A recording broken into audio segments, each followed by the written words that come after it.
안녕하세요. 저는 40대 주부입니다. 저는 학창시절부터 길가를 걸어 다니면 소위 말하는 길거리 캐스팅을 자주 받았어요. 사실 집안 형편이 늘 가난했기 때문에 캐스팅에 응해 연예인이 돼볼까도 했었죠. 그때마다 저희 부모님은 반대의 뜻을 내비치셨어요. 돈보다 중요한 건 마음이야. 연예인이 돼서 하고 싶은 게 있는 거야? 아니, 그런 건 아니고. 그러면 너의 인생을 더 의미 있는 데 써야지. 연예계라는 곳은 나를 드러내고 내가 빛나야 하는 곳이잖아. 물론 우리 딸이 예쁘긴 하지만 연예계는 그저 예뻐서만 성공할 수 있는 곳이 아닌 것 같아. 난 너의 영혼이 파괴될까봐 걱정돼. 저희 부모님은 늘 물질적인 가치보다 정신적인 가치를 더 중요하게 여기던 분들이었어요. 그러면서 우리보다 약한 사람을 도와야 한다고 가르치곤 하셨죠.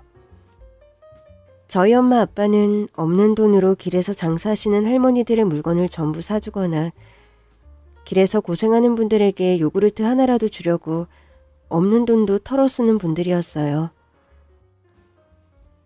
그런 부모님의 영향 때문인지 전 늘 누군가를 돌보는 사람이 되고 싶었어요. 학창시절부터 누군가 전학을 왔을 때도 다쳤을 때도 가장 먼저 달려가 도움을 주는 역할을 자처하곤 했죠. 고등학교 졸업 후 저는 간호학과를 진학했고 대학에서도 참 많은 또래 남자들에게 고백을 받곤 했습니다. 너처럼 예쁜 여자는 처음 봐. 우리 사귈래? 사실 널 계속 봐왔어. 넌 얼굴도 그렇게 예쁜데 어쩜 마음까지 그렇게 천사 같아? 넉넉하게 먹고 여유 부릴 만한 형편이 아니었던 탓에 저는 유년 시절부터 학창 시절, 대학 시절에도 살 한 번 찌지 않고 외모가 똑같았어요. 그러다 보니 여전히 길거리 캐스팅도 받고 고백도 받으며 다녔죠. 그러나 그때까지 제 마음을 끌어당기는 사람은 없었어요. 그러던 어느 날이었습니다. 대학교 4학년 때 간호사 시험을 준비하느라 밤늦게 집으로 돌아오던 길이었어요. 웬 나이가 지긋해 보이는 아저씨가 길거리에 쓰러져 있더라고요. 아저씨, 괜찮으세요? 그러나 아저씨는 의식이 없었고 저는 결국 119를 불러 아저씨와 함께 인근 응급실로 향했습니다. 다행히 아저씨의 신원은 바로 확인됐고 조금 뒤 보호자라며 웬 젊은 남자가 도착했습니다. 아버지! 아버님은 지금 상태가 호전되셔서 주무시고 계시고요. 여기 계신 여자분이 119에 신고해 주셔서 빠른 조치가 가능했어요. 그제야 남자는 저를 발견한 듯했고 저를 빤히 보더니 묻더라고요. 무슨 생각으로 저희 아버지를 모시고 온 거예요? 고맙다는 인사는커녕 저에게 왜 자기 아버지를 모시고 왔느냐고 따져 묻더라고요. 제가 뭘 잘못한 건가요? 아니죠. 의도가 좀 궁금해서요. 그쪽처럼 예쁜 여자가 우리 아빠한테 접근한 이유가 이상하잖아요. 무슨 이런 남자가 다 있나 싶었습니다. 접근이라니요. 그쪽 아버님이 길에 쓰러져 계셔서 119를 불렀고 아직 보호자 확인이 안 돼서 같이 온 것뿐이에요. 정말 단지 그뿐이라고요? 그게 아니면 무슨 이유가 있다는 거예요? 그럼에도 그 아저씨의 아들은 저를 향한 의심의 눈초리를 풀지 않았고 전 어이가 없어서 서둘러 자리를 떠났습니다. 그럼 전 이만 가볼게요. 그 말을 끝으로 응급실을 나서려던 그때였습니다. 저기요! 뒤에서 그 남자가 막 뛰어오더라고요. 저는 더 빠르게 걷기 시작했습니다. 잠깐만요! 그러거나 말거나 저도 뛰다시피 병원을 빠져나갔고 슬쩍 돌아보니 없더라고요. 진짜 어이가 없는 사람이네. 위기에 처한 사람을 돕고도 뺨을 맞은 것 같은 심정이었달까요? 그렇게 버스 정류장으로 향하던 그때였습니다. 저기요. 그 남자가 숨이 턱끝까지 찬 듯한 몰골로 저를 쫓아온 겁니다. 아, 진짜 왜 저래. 저는 혼잣말을 중얼거렸고 남자는 어느새 제 코앞까지 와서는 불쑥 뭔가를 내밀었습니다. 제 가방이더라고요. 어머, 왜 그렇게 도망치듯 가는 거예요? 저는 그 남자의 손에서 제 가방을 낚아채듯 가져갔고 뾰로통하게 말했습니다. 아까부터 자꾸 이상한 말만 하시잖아요. 또 이상한 소리 듣기 싫어서요. 그 남자는 그제야 미안하다는 듯 말하더라고요. 사정이 좀 있었어요. 저희 아버지한테 젊고 예쁜 여자들이 좀... 아무튼 죄송해요. 너무 예쁘셔서 순간 겁이 나서요. 제가 예쁜데 왜 그쪽이 겁이 나요? 그러니까 그쪽이 아빠랑 엮여 있으면 내가 좋아할 수가 없잖아요. 그 남자는 또 기어이 엉뚱한 소리를 하더라고요. 번호 좀 주시면 안 돼요? 알아요. 이런 소리 많이 들었죠? 그래서 못 믿어올 것도 알고 싫을 것도 아는데 나 그렇게 이상한 놈 아니에요. 싫다면요? 그럼 제 번호 드릴게요. 제가 그쪽 번호를 왜 받아요?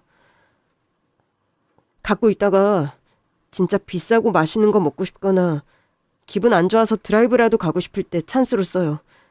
감사해서요. 성의는 표시하고 싶은데 사심도 좀 담았어요. 좀 황당하긴 한데 너무 솔직하니까 이상하게 신경이 쓰이더라고요. 그때 마침 제 앞으로 제가 탈 버스가 오고 있었습니다. 번호 불러봐요. 결국 전 그 남자의 번호를 제 휴대폰 메모장에 적었고 일단 저장은 하지 않았습니다. 그런데 참 묘하죠. 인연이 될 사람이어서 그랬는지 자꾸 생각이 나더라고요. 저는 결국 그에게 연락했고 맛있는 밥도 얻어먹고 때때로 보자며 친구처럼 지내기로 했어요. 그러나 저를 향한 그 사람의 뜨거운 마음은 식을 줄을 몰랐고 결국 전 취업도 하기 전에 그 남자에게 프로포즈를 받게 되었습니다. 프로포즈를 승낙한 뒤 그의 집에 인사를 하러 갔을 때 시아버지는 너무나 반갑게 절 맞아주셨어요. 드디어 얼굴을 보네요. 날 살려준 생명의 은인. 안녕하세요. 건강해 보이셔서 다행이에요. 그날따라 갑자기 오래전에 살았던 동네에 가보고 싶더라고. 무턱대고 갔는데 생각해보니 혈압약을 안 먹은 거야. 덕분에 우리 아들이랑 이렇게 인연이 됐네. 그러나 시아버지와 달리 시어머니와 시동생의 눈초리는 따갑기 그지 없었습니다. 그래서 이제 막 대학 졸업을 했다는 거네? 직장도 없다는 얘기고. 아버님은 뭐 하시니? 비영리 사업을 하고 계십니다. 제 말에 시어머니는 인상을 팍 쓰며 되물으셨습니다. 비영리 사업? 돈도 안 되는 사업을 왜 해? 워낙 타인을 돕는 걸 좋아하셔서요. 저한테도 늘 저보다 약한 사람을 도우며 살아야 한다고 가르치셨어요. 그래서 우리 며느리가 심성이 이렇게 착하구나. 아빠, 며느리는 무슨 며느리. 식장 들어가 봐야 안다는 말도 있잖아요. 식구 될 사람 앞에서 무례하게 굴지 말고 형수님이라고 깍듯하게 불러. 그날 남편의 집에 처음 가보고 꽤 놀랐습니다. 집이 너무 좋더라고요. 알고 보니 저희 시아버지는 중견기업의 회장님이셨고 남편이 저를 처음 보던 날 그렇게 놀란 이유를 그제야 알게 됐습니다. 사실 아버지랑 자기가 특별한 관계라면서 돈을 요구하는 젊은 여자들이 좀 있었어. 아버지가 사업을 하니까 술자리가 많은데 그런 자리에 끼어있던 여자들인 것 같더라고. 아버지가 술에 취해서 기억을 못하니까 그렇게 우겼던 거더라고. 아버지가 정이 많거든. 그래서 저를 처음 보는 순간 제가 자기 아버지와 또 얽혀서 돈을 뜯는 여자일까봐 두려웠다는 얘기였습니다. 그 말은 결국 내가 그런 여자로 보였다는 거잖아. 아니지, 그게 아니라 너무 예쁘니까. 이번엔 우리 아버지가 진짜 사고를 쳤나 싶더라고. 결국 전 부모님과 시아버지의 축복 속에서 그 남자와 결혼했어요. 시아버지께서 저를 너무 좋아하시기도 했고 남편이 장남이라 시댁에 들어와 살기를 바라시더라고요. 마침 시댁에는 저희 부부만 지낼 수 있는 별채도 있어서 저는 좋다고 했습니다. 문제는 저를 끔찍이도 싫어하는 시어머니와 시동생이었습니다. 하루는 시어머니랑 시동생이 거실에 떡하니 앉아서 저를 호출하더라고요. 내 방에서 타이어 반지가 하나 없어졌는데 너 본 적 있니? 본체에 들어오자마자 묻기에 일단 자리에 앉으려고 했더니 시동생이 그러는 겁니다. 거기 서서 대답하세요. 형수가 가져갔죠? 이미 범인을 저로 단정 지어놓고 말을 꺼낸 것 같더라고요. 저는 일단 자리로 가서 앉았습니다. 그러자 시동생이 움찔하고 당황하더라고요. 아니지, 사실을 일단 밝히고. 도련님, 왜요? 그래도 제가 손윗 사람인데 예의는 갖춰주세요. 제가 왜 도둑년한테 예의를 갖춥니까? 엄마, 안 그래? 시동생은 저에게 욕지거리도 서슴지 않았지만 시어머니는 묵인하는 것으로 시동생의 행동을 말리지 않았습니다. 저는 시어머니에게 물었어요. 어머니, 제가 가져갔다는 증거라도 있으신 거예요? 이 집에서 내 보석을 탐낼 만한 사람이 없이 산 너밖에 더 있니? 어머니께서 착용하시고 다른 데 두신 건 아니고요. 그게 몇 캐럿짜린데 네가 없어서 모르나 본데 다이아는 긁히는 순간 값어치가 뚝 떨어지는 거야. 그걸 막 함부로 차고 다니는 사람이 어딨니? 그러나 저 시어머니가 불과 며칠 전 모임 때 그 반지를 차고 나가는 걸 봤었거든요. 저는 그날 시어머니가 입은 코트를 떠올렸습니다. 어머니, 저랑 같이 방으로 가요. 누구 방? 내 방? 네, 확인해보고 싶은 게 있어서요. 형수가 뭔데 우리 엄마한테 가라 마라 해요. 어머, 감사하네요.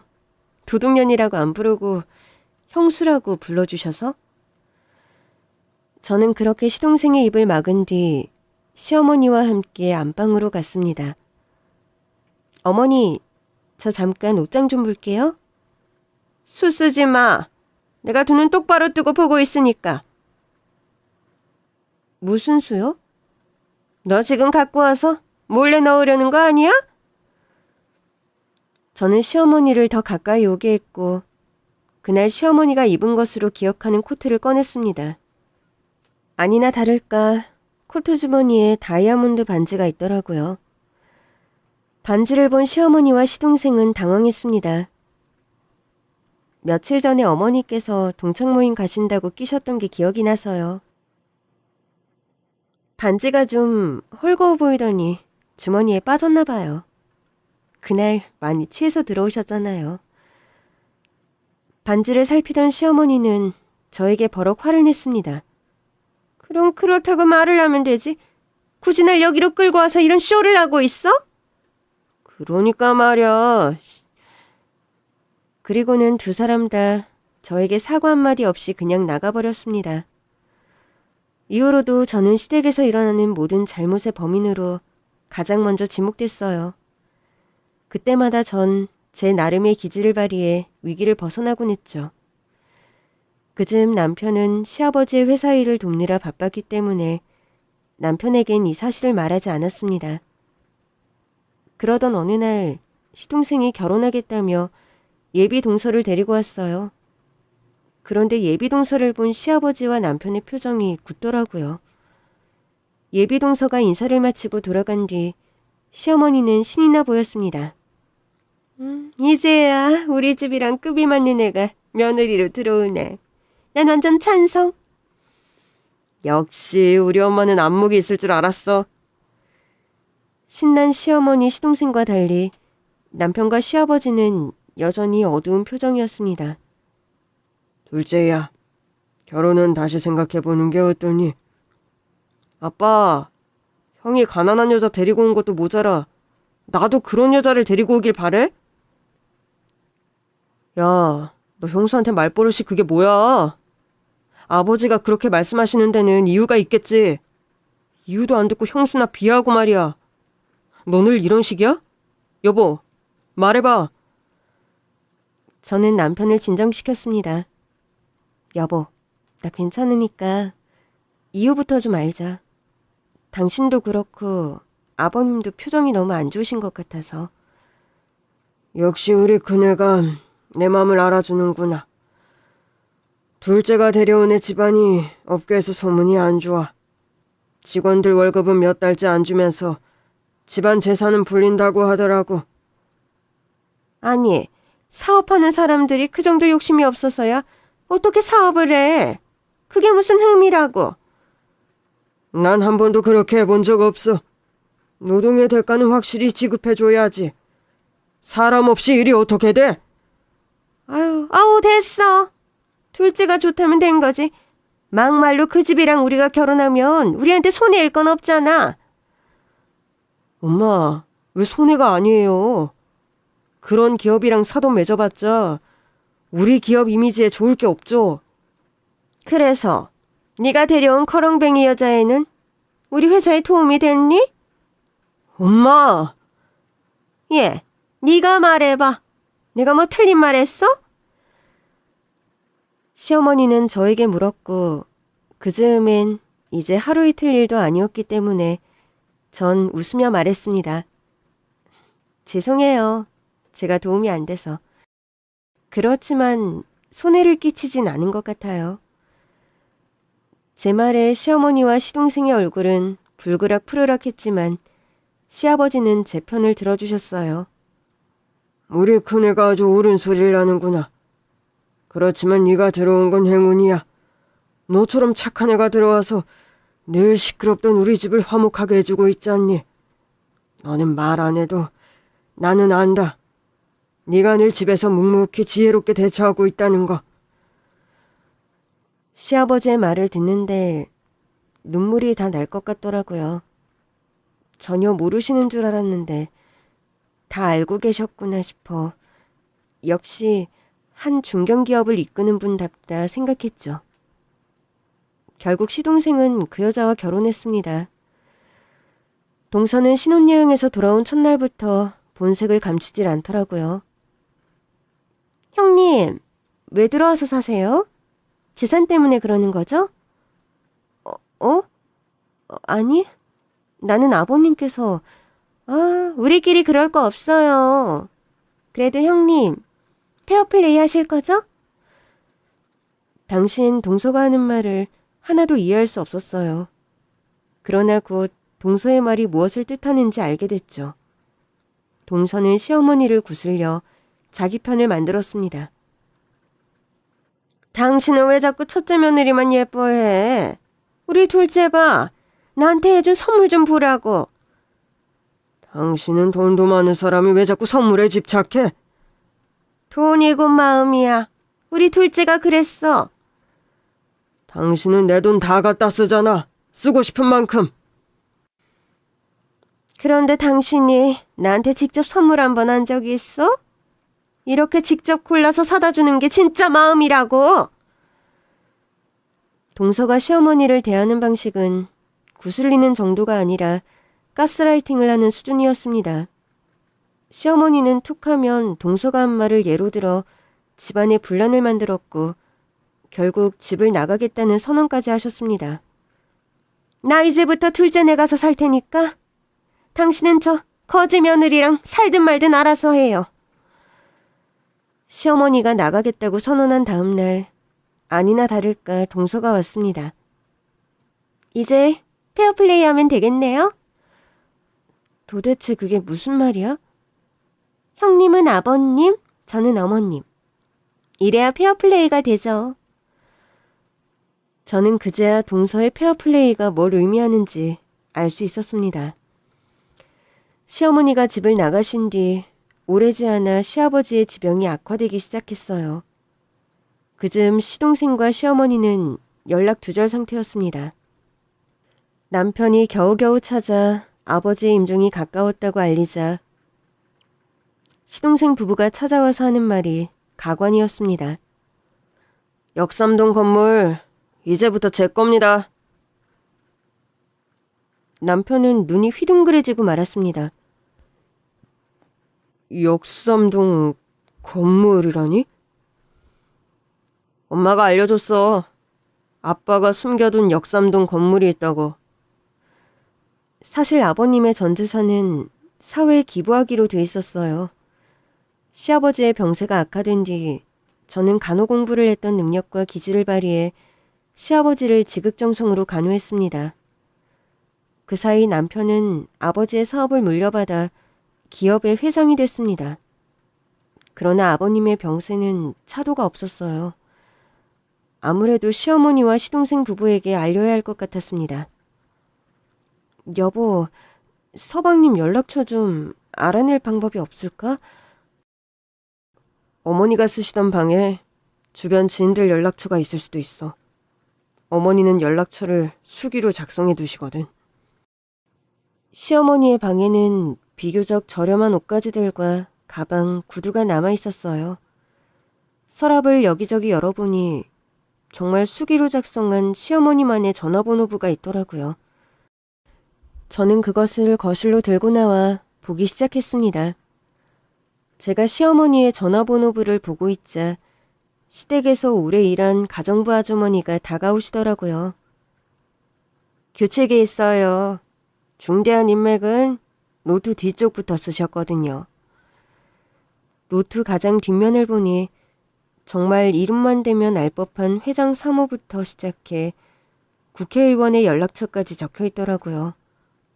어머, 정말이네요? 아, 이제와 말이지만 얼마나 음흉한 분이었는데요. 아마 이름도 그대로 안 적은 걸 거예요. 두고 간 거 보면 자기만 알아볼 수 있게 적은 게 분명해요. 정말 그럴까요? 수수께끼 같은 시어머니의 전화번호부를 틈만 나면 들여다본 지 일주일쯤 됐을 때 눈에 익은 전화번호를 발견했습니다. 이 번호 어디서 봤더라? 그러다 깨달았죠. 제 휴대폰에 저장된 동서의 번호랑 뒷자리가 같은 번호였습니다. 동선의 부모님 번호인가? 추측은 했는데 무턱대고 저라고 하면 진실을 밝힐 수 없을 것 같더라고요. 그렇게 고민을 하는데 퇴근한 남편이 어두운 표정으로 돌아왔습니다. 회사에 무슨 일 있어? 누군가 차명 주식을 계속 사들이고 있어. 설마 어머니는 아니겠지? 그걸 어떻게 알았어? 누군가 차명으로 주식을 매입하려고 비밀리에 소문을 내고 다니는 걸 알아냈어. 근데 그게 누군지 알 수가 없어. 연락도 개인 번호로만 받는 것 같다는데 어머니 전화번호도 모르겠고. 많이 사들였어? 어쩐지 날 회장에서 몰아내려는 것 같은데 어머니랑 재수씨 합작이 아닐까? 연락을 뚝 끊은 것도 의심스럽고. 남편의 말은 일리가 있었지만 어쨌든 추측일 뿐 증거가 없었습니다. 남편의 말이 사실인지 확인하기 위해선 시어머니의 연락처를 찾아내든 회사에서 자체 조사 중이라는 결과가 나와야 할 것 같았거든요. 저는 혹시나 해 시아버지께 시어머니의 전화번호부를 보여드렸습니다. 이게 뭐냐? 어머니께서 쓰시던 전화번호부예요. 혹시 전혀 모르셨어요? 전혀 몰랐어. 저는 동서와 뒷자리가 같았던 전화번호를 보여드리며 물었습니다. 아버님, 혹시 이 번호 아는 번호세요? 모르는 번호구나. 어떻게 그냥 보고만 아세요? 휴대폰 전화번호부로 확인해봐야 하지 않을까요? 시아버지는 껄껄 웃으셨습니다. 내 휴대폰엔 전화번호가 하나도 없어. 심지어 니들 번호도 없어. 앵연아 휴대폰을 잃어버렸다가 누가 죽기라도 하면 큰일이잖아. 그래서 웬만한 번호는 다 외워서 누르지. 정말요? 네 번호도 말해볼까? 시아버지는 제 번호뿐 아니라 남편의 번호, 웬만한 기업 회장님들의 휴대폰 전화도 다 외우고 계셨습니다. 저장을 안 해두니까 번호를 보고 누가 전화를 걸었는지 알기 위해선 외우는 수밖에. 그래서 중요한 사람들의 번호는 다 외우고 있단다. 그런데 이 번호는 분명히 없어. 저는 고민 끝에 그 번호로 연락을 해보기로 했습니다. 단 제가 누구라고 밝히지 않는 게 좋을 것 같았어요. 저는 가정부 아주머니의 휴대폰을 빌리기로 했습니다. 그리고 전화를 걸어 이렇게 말했죠. 혹시 차명 계좌 필요하세요? 대답을 기다리는데 심장이 터질 것 같았습니다. 그러나 아무것도 안 해볼 수는 없었어요. 아니면 욕이나 얻어먹고 말겠지 생각했습니다. 그런데 그때였습니다. 원하는 보상 금액은요? 저는 깜짝 놀라고 말았습니다. 아무래도 차명으로 계좌를 사들이는 쪽은 동선의 친정인 듯 했어요. 저는 시아버님께 도움을 청하기로 했습니다. 아버님, 아무래도 좀 돌아가셔야 할 것 같아요. 뭐? 임종에 가까워지신 거로 하죠. 아니지 큰애야. 너 나한테 갑자기 왜 이러는 거냐? 서방님 부부를 불러와야 할 것 같아서요. 그제야 시아버지는 웃음을 터뜨리셨어요. 내가 곧 죽어줘야 그놈들이 얼굴을 내비칠 것 같아서. 네, 그 방법밖에 없을 것 같아요. 그놈들은 왜 부르려고? 아범이 아버님 걱정하실까봐 말씀을 안 드렸는데 차명 계좌로 주식을 계속 사들이는 사람이 있대요. 근데 그 사람이 동서랑 연관이 있는 사람 같아요. 내 아들을 회장에서 쫓아내려는 의도라면 그럴 수도 있겠구나. 그러니까 진짜 죄송하지만 곧 돌아가실 것 같다고 소문을 좀 내도 될까요? 시아버지는 어쩐지 못마땅한 표정을 지으셨어요. 아버님께서 정 안 내키시면 다른 방법을... 그것만으로는 안 올 거야. 에이, 설마요. 내가 죽는다고 올 녀석들이었으면 이렇게 연락을 끊지도 않았겠지. 형이 회장된 걸 다 알고 있다는 건데 그렇다는 건 내 건강이 안 좋다는 뜻이지 않니? 이미 다 알고 있을 거다. 그럼 어떡하죠? 진짜 사실을 알려야지. 진짜 사실이요? 내가 재산을 전부 사회에 환원한다는 사실. 저는 시아버지의 해안에 정신이 번쩍 뜨이고 말았습니다. 그날 저녁 남편이 시동생의 연락처를 알아냈다고 하더라고요. 저희 부부는 일단 시동생에게 전화를 걸었어요.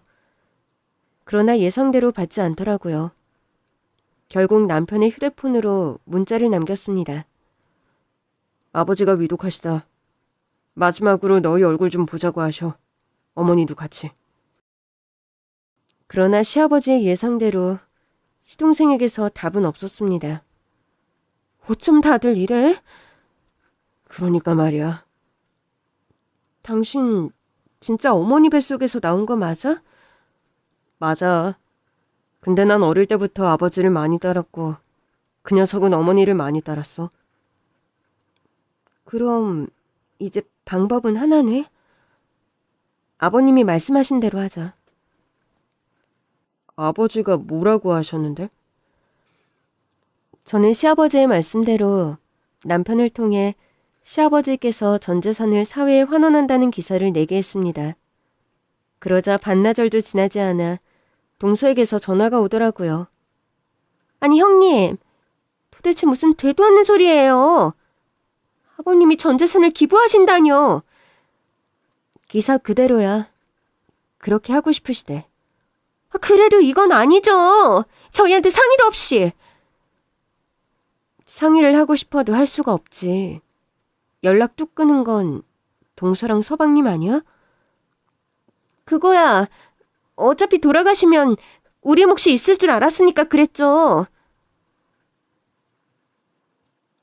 동서는 자신의 욕망을 드러냈는데 거침이 없는 여자였어요.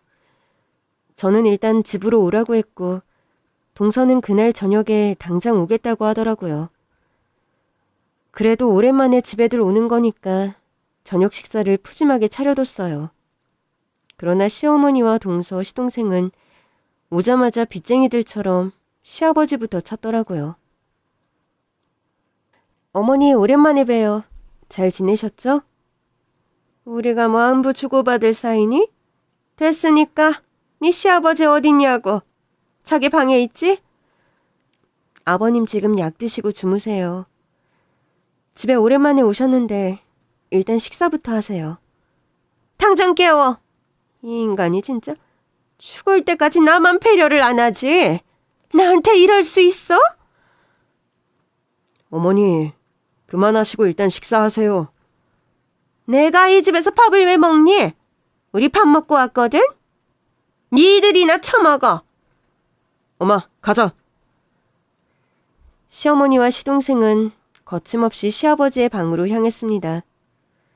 남편은 두 사람을 따라갔고 거실엔 저와 동서만 남았습니다. 하여튼 형님은 참 눈치가 없으셔. 형님, 정말 좋으세요? 뭐가 좋다는 거야? 아버님이 전 재산 사회 환원하는 게 좋으시냐고요. 아, 답답해. 하여튼 가난한 집딸 아니랄까봐 말귀도 어둡다니까. 집이 가난했던 거랑 말귀 어두운 게 무슨 상관인가 싶었지만 굳이 따지고 싶지 않았습니다. 그래, 우리 친정 가난했어.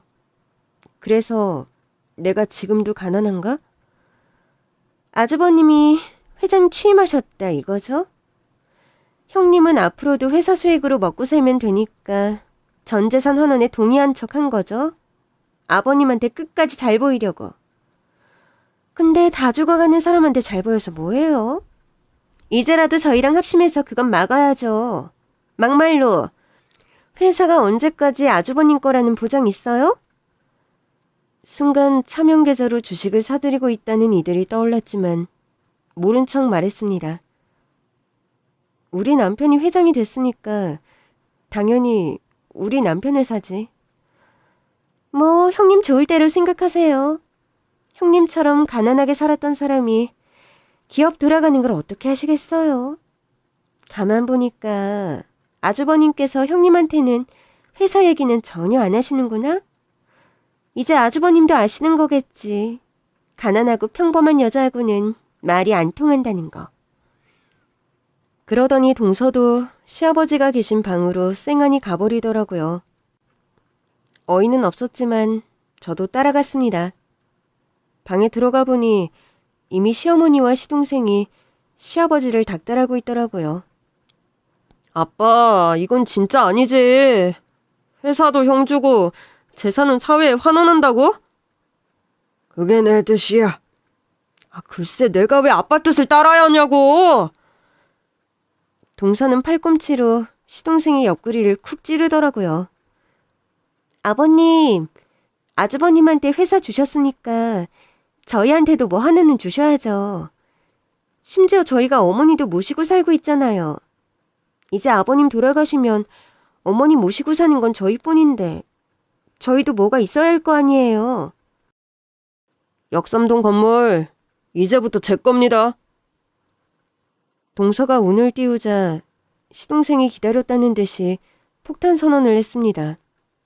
역삼동 건물에 대해서 몰랐던 남편은 눈이 휘둥그레졌지만 시동생 부부는 이미 시어머니에게 들었다며 계속해서 시아버지에게 보탰습니다. 아빠, 그건 나 줄 거지? 그치? 아버님, 양심껏 저희한테 주세요. 저희 다 알고 왔어요. 그러면서 동서가 시어머니에게 눈짓을 하더라고요. 아니, 얘들이 아니어도 나한테라도 줘야지. 난 평생 당신이랑 살았잖아. 나 아직 안 죽었어. 누가 뭐, 당신 벌써 죽었대?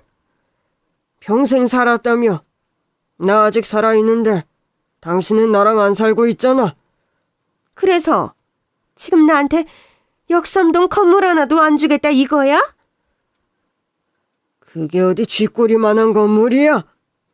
건물 하나로 몇 대가 먹고 살 수 있는 규모지. 시아버지의 말에 시동생 부부의 눈알 굴러가는 소리가 들리는 것 같았습니다. 아버지, 그러니까 저희도 좀 먹고 살게 해주세요. 형은 회장 자리 주셨잖아요. 형은 평생 먹고 살 걱정도 없는데 전 어떡해요. 넌 장인 장모 덕에 먹고 살면 되잖니. 지금 장인어른 망하기 직전이야. 직원들이 단체로 고소해서 회장직도 쫓겨나게 생겼어. 여보! 솔직히 사실이잖아. 당신이 나랑 엄마 꼬드겨서 데리고 살아놓곤 책임도 못 져주게 생겼잖아. 남편이라는 사람이 할 소리야? 당신이 날 먹여 살려야지. 그럼 아버지랑 연을 끊게 하지 말았어야지. 아버님, 진짜 저희 이렇게 싸우는 거 보고만 있으실 거예요? 그냥 역삼동 건물 하나 주시는 게 그렇게 아까우세요? 그것까지 사회 환원하느니 저희한테 주시면 되잖아요. 시아버지는 대답이 없으셨습니다. 그나저나 동선의 아버님 회장직이 위태롭다는 건 사실이야? 형님, 정말이에요. 저희 쫄딱 굶어주게 생겼어요. 그러니까 형님이 아버님 좀 설득해 주세요. 그래서 동선의 집이 우리 회사 주식을 차명계좌로 사들이고 있는 건가? 동선은 당황한 기색이 역력했지만 시치미를 떼더라고요. 그게 무슨 말씀이세요? 차명계좌라니? 놀라운 건 시어머니가 전혀 모르는 눈치였다는 겁니다. 그게 무슨 소리냐? 누가 우리 회사 지분을 사? 정말이니? 시어머니는 동서와 시동생을 보며 물었습니다. 그러나 시동생도 모르는 눈치더라고요. 엄마 무슨 소리야. 아니야. 그치 여보. 장인어른이 왜 우리 회사 지분을. 그 순간 시동생이 당황한 얼굴로 동서를 보더라고요. 설마 사실이야? 결국 동서는 사실을 시인했습니다. 그래, 맞아. 당신 회장 시켜주려고 그랬어. 뭐? 근데 왜 나한테 말을 안 했어? 그거야 뭐. 깜짝 선물로 주려고 그랬지. 시동생은 긴가민가한 표정이었습니다. 그러나 당황하는 동서의 모습은 누가 봐도 시동생에게 주기 위해 지분을 사들인 사람 같진 않았어요. 근데 동서 너무 당황하네? 남편을 위해서 그런 거면 왜 어머니한테 말씀을 안 드렸어? 그래, 왜 나한테도 말을 안 했어? 말씀드렸잖아요. 깜짝 선물로 주려고 그랬다고. 아니 형님, 왜 갑자기 우리 셋 사이를 이간질 시키는 거예요? 이간질이 아니라 타당한 추측 같은데? 동서 아버지 회장직이 위태로우시다며. 그 순간 시어머니와 시동생이 동시에 동서를 보더라고요. 정말이냐? 우리 회사를 왜 네 아버지가 가져? 당신 정말이야? 어머니 여보, 정신 차려. 우리 셋이 똘똘 뭉쳐도 모자랄 판에 이렇게 형님 말에 휘둘릴 거야? 아니, 동서. 그렇게 가스라이팅만 하지 말고 아니면 아닌 근거를 대봐. 어머니, 사실 우리 회사에 자꾸 차명으로 주식을 사는 사람이 있다는 정보가 있었어요. 저는 시어머니의 전화번호부를 꺼냈습니다. 어머니, 이게 뭔지는 어머니께서 더 잘 아시죠? 네가 그걸 왜 갖고 있어? 아버님이 위독하셔서 연락을 드리려고 했는데 연락처를 찾을 수가 있어야죠. 그러다 어머니 방에서 찾았어요. 그래서 뭐? 그게 어쨌다는 거야? 이 번호 누구 번호예요? 저는 동서와 뒷자리가 같았던 그 번호, 차명 계좌를 사고 있던 번호를 짚었고 시어머니는 단박에 그러셨어요. 이건 사부인 개인 번호잖아. 사적인 사람들한테만 알려주는 번호. 근데 그걸 네가 알아서 뭐하게? 시어머니가 말하는 사부인은 동서의 친정어머니를 말하는 것이었습니다. 저는 통화 녹음을 들려주었어요. 그 번호로 전화했던 통화 녹취 내용이에요. 내용을 들은 동서의 얼굴이 하얗게 질리더라고요. 시어머니와 시동생도 어리둥절한 표정을 짓고 있었습니다. 이거 장모님 목소리 맞는데? 내가 듣기에도 맞구나. 동서는 궁지에 몰린 채 시동생과 시어머니의 눈치를 보기 시작했고 결국 괜히 더 화를 내더라고요. 아니, 이게 당신을 위해서 아니겠어? 우리 아버지가 그 회사 회장이 되면 결국 누구한테 물려주겠어? 우리 아빠는 당신 아빠처럼 안 그래. 당신 주지, 당연히. 그러나 이번엔 시어머니도 그냥 믿지 않더라고요. 네 위로 오빠들에 아래로 여동생도 하나 있잖아. 네 아버지가 아들들을 주겠지? 설마 사위를 주겠어? 어머니, 자꾸 형님 말이 휘둘리실 거예요? 절 믿으세요. 그래도 우리 남편 아버지 회사인데 당연히 우리 남편을 주죠. 아니, 얘. 믿을만 해야 믿지. 그 말은 도저히 안 믿긴다, 얘. 그러나 동서는 결코 만만한 사람이 아니었습니다. 아버님, 저랑 단판 지어요. 갑자기 불똥이 시아버지에게 튀더라고요. 역삼동 건물 주시면 차명계좌로 사들인 주식 다 아주버님께 드릴게요. 네 말을 내가 어떻게 믿니? 그럼 제가 각서라도. 그 정도로는 안 되지. 지금 이 자리에서 차명 주식부터 내놔라. 예?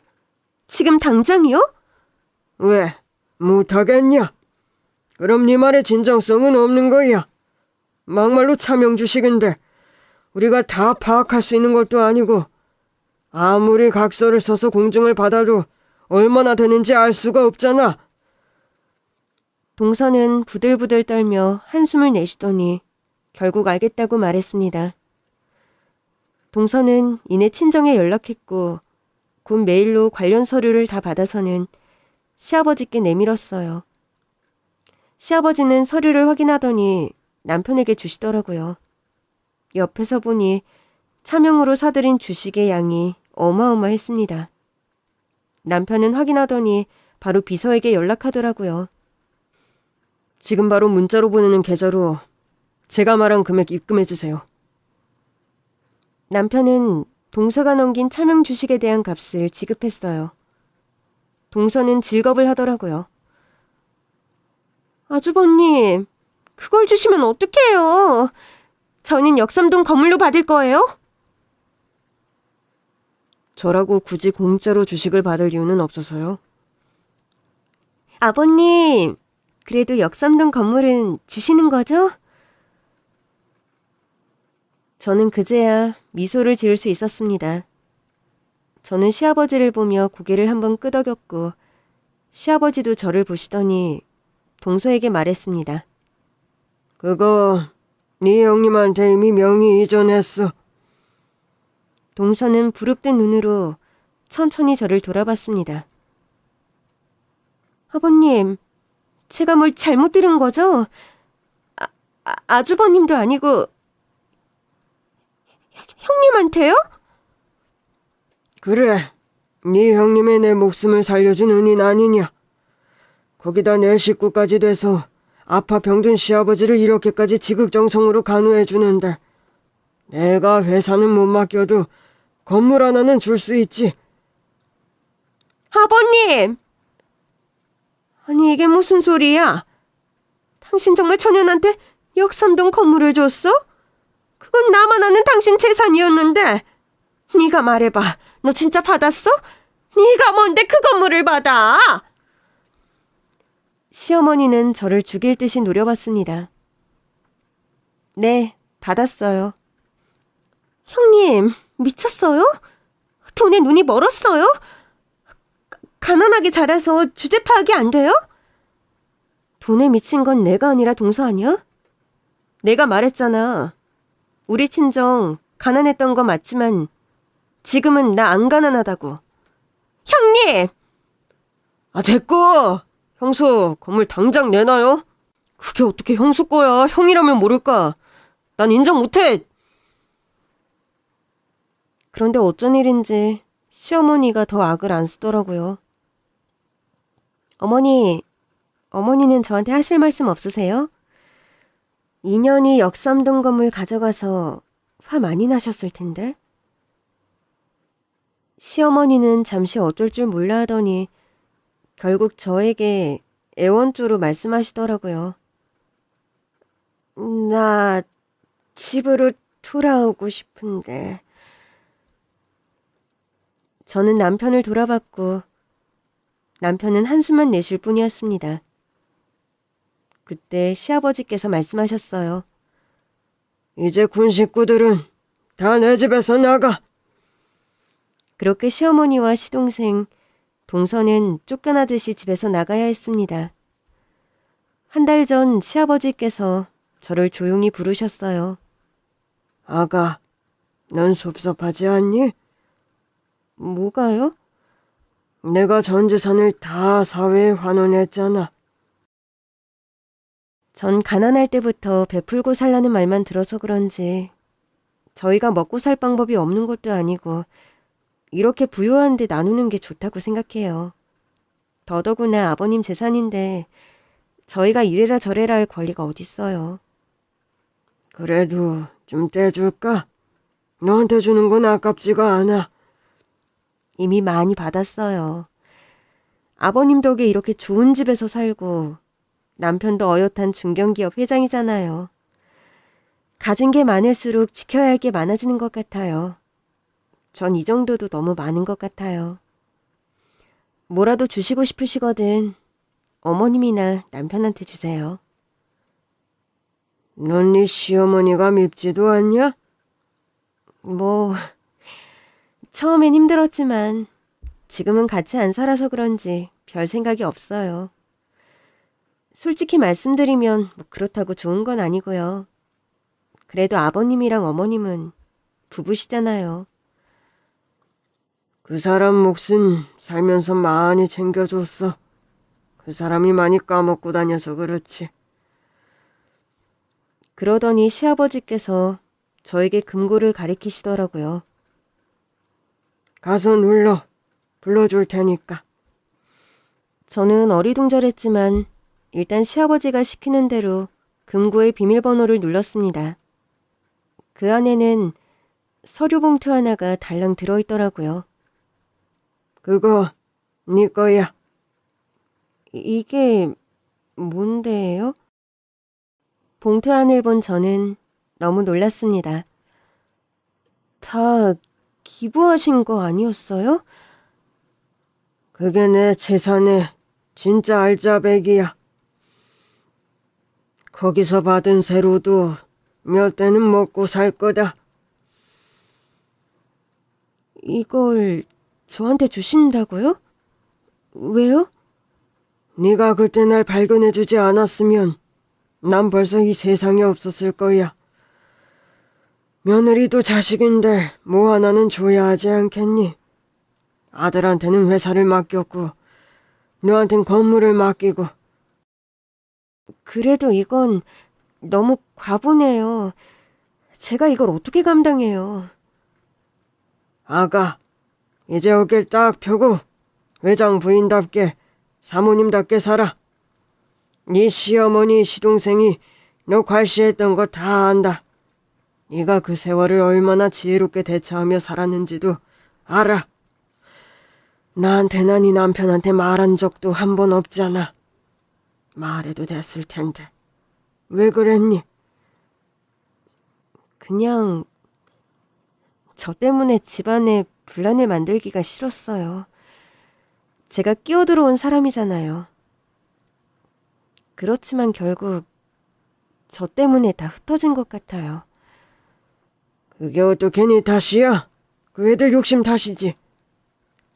아버님, 나는 처음부터 네가 좋았다. 앞으로도 네가 다 잘해낼 걸 알아. 그러니까 받아. 그렇게 시아버지의 역삼동 건물은 제 명의가 됐어요. 명의 이전 전에 남편에게도 부담스럽다고 말했지만 남편도 기꺼이 받으라고 하더라고요. 당신 받을 자격 있어. 와, 진짜 부럽다. 당신 이제 건물주네. 난 이제 회장 잘려도 건물주 안에 있으니까 든든하네. 잘리긴 왜 잘려. 아버님이 어떻게 일구신 회사인데 잘 운영해서 더 크게 키워야지. 하여튼 우리 아버지보다 더 지독해. 아버지가 왜 내가 아니라 당신한테 그 큰 건물을 맡기셨는지 알 것 같아. 건물에서 들어오는 수익은 좋은 일에 쓸까 봐. 좋은 생각이다. 당신이 하고 싶은 대로 해. 진짜? 그럼 당신 건물인데. 그나저나 우리 와이프는 어쩜 이렇게 얼굴도 예쁜데 마음도 예뻐? 당신이 보는 눈이 있었네. 당연하지. 내가 첫눈에 반했잖아. 그렇게 몇 달이 지났습니다. 시아버지는 저와 남편이 보는 가운데 돌아가셨어요. 저와 남편은 양옆에서 시아버지의 손을 꼭 잡고 있었고 시아버지는 그저 고마웠다고 하셨습니다. 아버님, 이제라도 어머님이랑 서방님 부를까요? 내가 마지막까지 꼴도 보기 싫은 인간들을 보고 가야겠니? 결국 시아버지의 진짜 임종은 저희 부부만 지킬 수 있었습니다. 몇 년 후 동서의 친정아버지는 결국 회사에서 쫓겨났습니다. 심지어 회사는 부실기업으로 파명이 나면서 회생이 어려운 상태가 됐어요. 문제는 그곳을 터전으로 일하던 직원들이었습니다. 저는 고민 끝에 남편에게 제안했어요. 여보, 동선의 회사 말이야. 지금 완전 헐값이라고 봐야 하는 거지? 헐값인데도 아무도 안 사. 사다가 갚아야 할 부채 부담이 어마어마하거든. 부채를 부담할 만한 가치가 없는 회사요? 사실 우리 회사는 인수할 만하긴 해. 그쪽이 기술은 확실히 좋거든. 근데 왜 안 해? 보는 시선이 안 좋을까 봐. 마치 우리 집이 사돈 집안 기업을 먹어버리는 것 같잖아. 기사를 잘 쓰면 되지 않을까? 어려운 사돈 기업을 구제해서 직원들도 구제하고. 그랬으면 좋겠어? 솔직히 난 그게 재수씨네 회사라 더 싫은 것도 있어. 아버님처럼 생각해보자. 아버님이라면 대거 실업사태를 두고 보셨을까? 남편은 깊은 한숨을 내쉬더라고요. 나더러 인수하라고? 이참에 부채 좀 감당해주고 우리가 기술을 흡수하면 잠깐은 손해 같아도 장기적으로는 이득일 거야. 남편의 회사는 동선의 회사를 사들이면서 더 큰 기업으로 성장하기 시작했습니다. 그즈음 시어머니와 동서 시동생이 거짓골로 저희 집을 찾아왔어요. 형수님, 저희 좀 받아주세요. 맞아요, 형님. 저희 아빠 회사 직원들도 구제해 주신 거잖아요. 덕분에 아주버님 회사도 더 성장했고 그러니까 그래, 가족 좋다는 게 뭐니? 아버지가 이러려고 너희한테 재산을 다 주고 간 거 아니겠니? 시아버지가 돌아가셨다는 기사가 난 뒤에도 연락 없던 사람들이 여전히 입만 살았더라고요. 늘 베풀라고 배웠고 그 가르침을 따라 살아왔기에 집도 뭣도 없다는 그들에게 작은 아파트 하나는 마련해 주었습니다. 물론 제 명의로요. 요즘도 시어머니는 그 아파트라도 자기 명의로 해달라며 시아버지의 기일마다 찾아오곤 하지만 남편이 보안 직원을 시켜 집에는 얼씬도 못하게 하고 있어요. 저는 한편으론 그냥 아버님 기일이라도 집에 올 수 있게 해주고 싶은데 남편이 영 설득이 안 되네요. 저는 오늘도 얼굴도 예쁜데 마음도 예쁜 사람으로 행복하게 살고 있습니다.